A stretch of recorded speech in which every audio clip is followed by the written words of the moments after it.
Ang susunod na programa ay rated G. Ito ay pwede sa lahat ng manonood. Welcome sa kauna-unahang talk show / movie review / blind item / free show sa balat ng Earth, ang Affectivity! Chika! Eklabush. Ako nga pala si Jaya Nicole M. Palermo, ang isang chismosa nyo for today's video. And I am Daniela, Look, singers yun.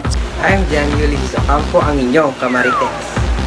Mga sis, mag-blind item na tayo. Gora, package na lang ang mauna. Anech ite ang values at anech ite ang mga factors nito. Affectivity! Values is the collective conceptions of what is considered good, desirable, proper or bad, undesirable, and improper in a culture. Values are persons or society's belief about good behavior and what things are important. Values are learned throughout living. During childhood, values are influenced by interpersonal identification with parents. The interaction and communication that occurs between parents and a child represents certain values in either explicit or implied manner.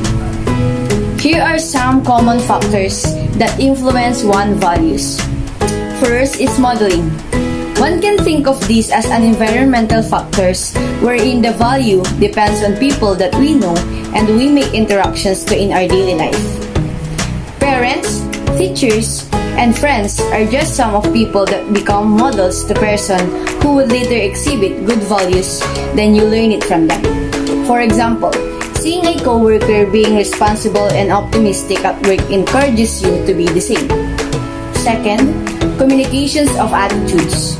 These occur whenever an individual bases his or her action on what that person hears, read, and sees. The person might adopt to the values that he or she sees on the other people. For example, you bought some Chinese products and it turned out it were all fake. You'll just thought and it came to your mind that Chinese products were fake too. Next is unstated but implied attitudes. This refers to the values that are affected by attitudes which are implied by way of actions rather than being stated. For example, seeing happiness in the family during important occasions. Lastly, religion. It is defined by Science Daily as organized collections of belief, cultural systems, and worldviews that relates to humanity to an order to existence. Example, just and fair treatment by the priest to the people.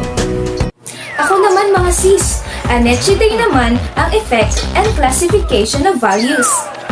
Anech ite. Ite, The effect of value congruence and incongruence.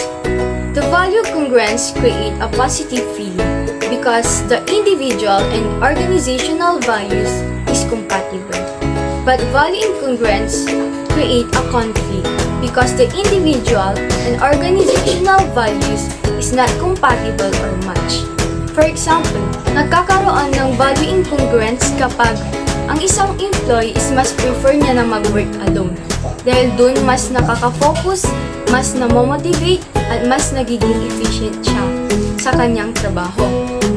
But ang kanilang organizational value is collaboration or teamwork. Kaya nagkakaroon dun ng value incongruence kasi hindi compatible ang kanilang individual and organizational values. Kaya nag-create or nagdi-decrease ang kanilang productivity and performance ng isang company. So next is the classification of the values. We have spouse values and inactive values. Spouse values are the publicly stated values and standard of the organization. So, makikita natin ang mga values na ito through mission statements, vision statements, core values, objectives, and goals ng isang company. While inactive values, it is the values that organization members may perceive to be actually valued by the organization. So, it is shown through organizational members' behavior and choices. For example, yung spouse value ng isang company is sabi nila friendly environment sila. Pero yung ina-up nila or pinapakita nila sa public is yung company nila nagpo-produce na hindi maganda sa kalusugan ng mga tao and lalo-lalo na sa kapaligiran. Ganun pala mga sis. Attach naman. Anech-ite naman ang instrumental in terminal values. Anech-ite! Terminal values. These values are those we think are the most essential throughout existence. It represents the goals that a person would like to achieve in his or her lifetime. Example of terminal values are freedom, equality, family security, self-respect, happiness, and many more. On the other hand, instrumental values is a kind of value refers to types of behavior or means in reaching terminal values. This also meant the worth of things that provides means to one's goals and also lead to satisfaction of human needs and wants. Some example of these values include self-efficiency, courageousness, being obedient, being polite, honesty, and the like. So, in simple words, for example, ang terminal values ko is happiness. So, ano yung mga instrumental values na dapat meron ako to achieve that happiness? Pwedeng courage, independent, being open-minded, or joyful. Funny, funny, funny. Very, very, very. Oh, akala nyo wala na? Wait, there's more.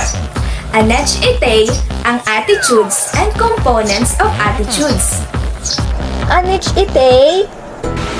Attitude is the manner, disposition, feeling, and position about a person or thing, tendency or orientation, especially in mind.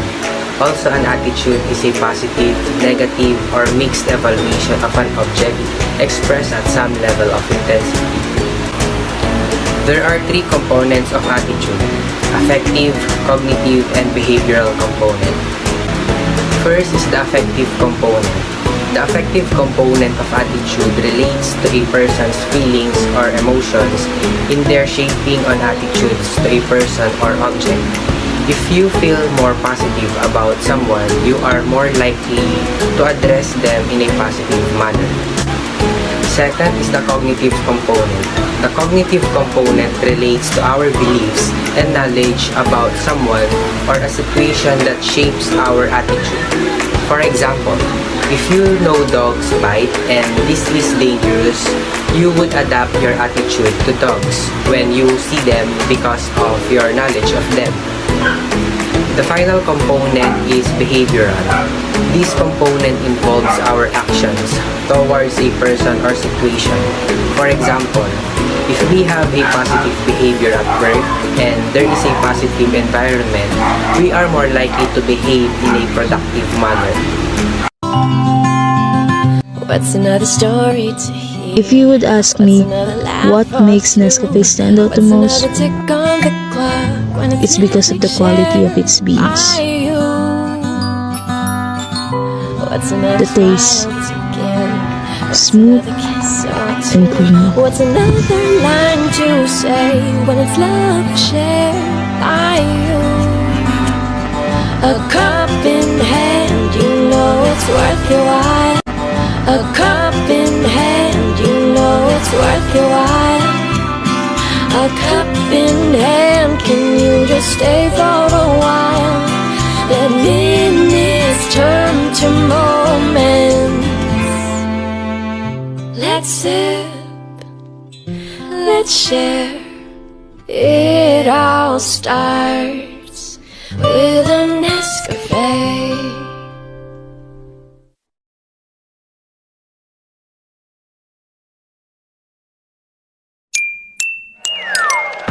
Hep, hep, hep.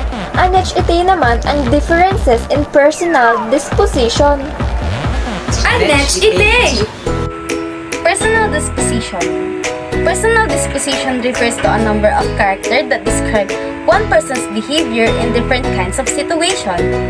Disposition refers to an individual's inherent qualities of mind and character. We have two types of personal disposition, and these are the positive and negative affectivity. The first one is the positive affectivity or positive affect. This is the positive characteristic and emotion of one person, such as joyfulness, cheerfulness, being energetic, and have positive mindset. The next one is the negative affectivity or negative affect. This is the negative characteristic and attitude of one person, such as lack of self-confidence, lack of discipline, fear, anger, nervousness, and self-pity. Last na ito, kaya tama na muna mga sis. Catch muna ha. Anetch ite how attitudes are formed. Anetch ite! Where attitudes are formed. Attitudes are formed through learnings. There are two major influences on attitude. The direct experience and indirect or social learnings. Direct experience are those information is stored in human mind, while indirect, it is the way that the result of social interaction with the family, religious organizations, and culture. Example of an attitude would be a child seeing their parents frown when they encounter a hopeless person. This action and stimulus of hopeless person form an association in the child mind, and they may develop a general negative attitude about hopeless person. There are four primary reasons of attitude form: the utilitarian, knowledge, value expressive, and eco-defensive. Utilitarian is the often where people tend to make positive attitude toward things that will cause benefit, and people negative attitude to things that they perceive as a loss. The next one is the knowledge. It is the attitude help people to form sense of the happenings on our surroundings via giving them framework to gauge it. Then, the value expressive. It is the people form attitude that reflect values or which reflect those social set. The last one is the ego defensive. It is the people adopt attitude to save lots of themselves from anything which threatens their ego or sense of self-worth. Funny, funny, funny. Very, very, very. Where the hell is my coffee? My coffee! I never believed Who are you? in love. Laida Magdalas po. Nag-a-apply na editorial assistant. You heard. And we are back mga sis. Ano ko bang mga blind item nyo dyan? Ako na lang mauna ulit. Anetch ite ang most important attitudes. Anetch ite! Most important attitude in the workplace. First, job satisfaction is not just about money. Once your employees are happy and satisfied with their job, they are less likely to leave. Magiging loyal sila sa organization. It will improve productivity, decrease turnover, improve attendance, less job stress, and less unionization. If employees feel that their jobs are fun and interesting, they will be more willing to give extra effort to work for the benefit of the whole organization. Example, once contented na sila sa job nila, mas magiging effective and efficient sila as employee. No doubts on moving to other companies since satisfied na sila sa kung anong job meron sila. No negative vibes or behavior like tardiness sa work, poker face, stress, etc. kasi motivated sila. Second, job involvement refers to the participation of the employee with his job. Applying, giving ideas, expertise niya, and efforts sa mga uncertain problems or kaka-help ng organization nila. More likely involving or committing his or herself about the job.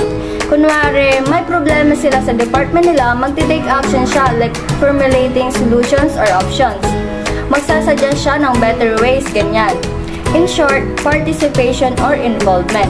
Thus, the employee will likely be more productive and have satisfactory in his or her job. Third, organizational commitment. Ito yung bond employees experience in an organization. Ito yung napamahal na sila sa organization because of their connection sa mga ka-workmate nila. Example, they don't think of resigning or lumipat sa ibang company kasi nga they already built belongingness sa company. Satisfied na sila, ganon. Ako naman. Ang HET naman ang effects of employee attitudes. Anech-ite! Effects of employees' attitude. Sa effects of employees' attitude, meron tayong positive job attitude and negative job attitude. Dito sa positive job attitude, this is someone who takes initiative and are motivated to finish a job on a timely period manner.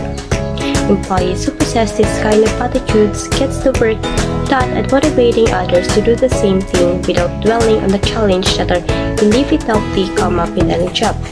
Example nito as they like being at work and have a good relationship with their co-workers. Nag-i-indicate ito ng job satisfaction. Ang isa sa mga factors kung bakit they have this kind of attitude is they like their work and maybe they also have a really good relationship with their co-workers and the environment. Kasi napaka-importante sa mga employee na magkaroon ng healthy environment. Kasi they go to the work almost every day, and having a healthy environment means healthy din yung relationship nila with their co-workers, and this help them to be productive and motivated to go to work every day. Dito naman tayo sa negative job attitude. Negative job attitude is someone who feels unmotivated to go to work and who's not focusing on their work.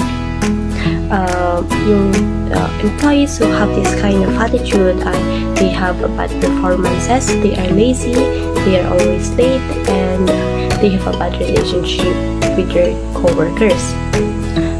Having this kind of attitude would make the employees have psychological withdrawal. Maybe the reason why they have this kind of attitude they don't like their work, or they just lose interest of their work. Maybe they have a personal reason behind it, but this kind of attitude will make them lose their. Oops, tama na. Last na ito. Itabi nyo. Ako na mga sis. Anech-ite, making attitudes effective and benefits of attitudes. Anech-ite.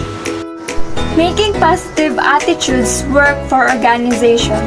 The group can be more productive, satisfied, and successful in their organization by putting positive attitudes to work for them.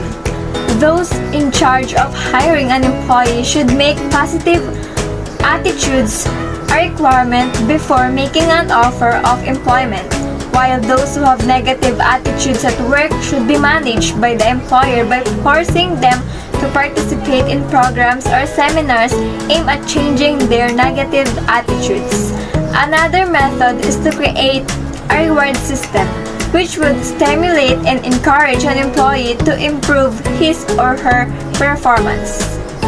So next is the benefits of job satisfaction.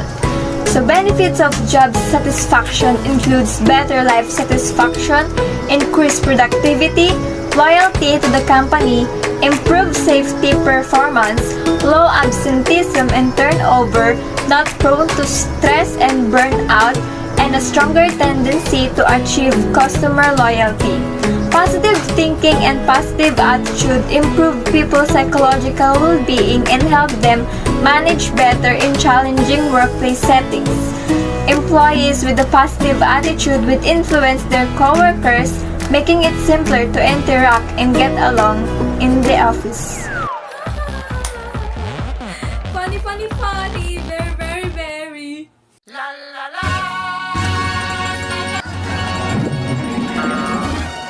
Ways of measuring job satisfaction. Measuring job satisfaction is a crucial process, but it will lead to making ways for the improvement of an organization on achieving particular tasks. There are two ways or methods in measuring job satisfaction. The first method is single global rating. which refers to the approach where employees are asked to respond to a question. A question like, how satisfied are you with your job? And the workers or the employees will respond based on a rating scale. Another one is the summation score method, which refers to an approach where workers indicate their feelings on each key factors of their work. Typical factors that would be included are the nature of the work, present pay or the salary, promotion opportunities, relation with co-workers, and the supervision. Categories of organizational commitment. First is the affective commitment, defined as the individual's attachment of feelings to the organization and belief in its values. Example of affective commitment is ayaw mong umalis sa organization kung saan ka nabibilang dahil ito'y nakasanayan mo na. And another example is ayaw mong umalis doon sa organization dahil gusto mo yung pagpapatakbo at ang patakaran sa loob ng organization. Second is continuance commitment, refers to the individual's tendency to endure and remain on his post because he or she cannot afford to leave. Example of this continuance commitment, yung mga nasa government or yung mga government employee, just like teachers, they have that retirement salary wherein ayaw nilang umalis or hindi sila pwedeng umalis sa kanilang work or sa organization na kinabibilangan nila dahil gusto nilang yung retirement salary nila, which is malaki. So, dapat mag-remain sila sa work nila nang sa ganun ay makuha nila yung retirement salary nila ng buo. And another example is ayaw umalis sa organization na kinabibilangan mo or sa work na kinabibilangan mo dahil baka pag umalis ka ay hindi ka na makahanap ng ibang organization or trabaho.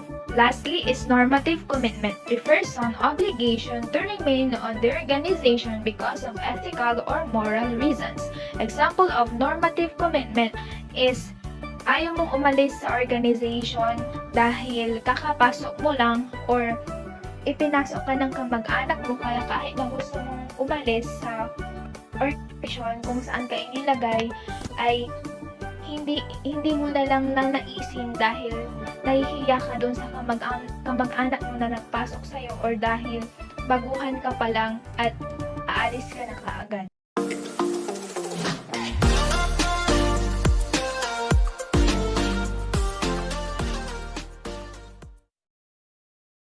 Are you feeling sad or lonely?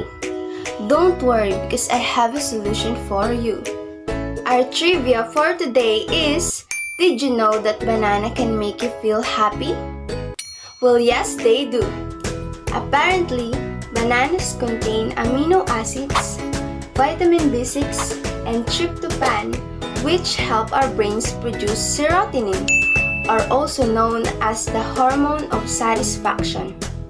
So, eating banana will instantly make you feel relaxed and calm. So next time that you're feeling sad, don't worry and eat a banana to feel more relaxed and happy. A banana a day keeps the sadness away.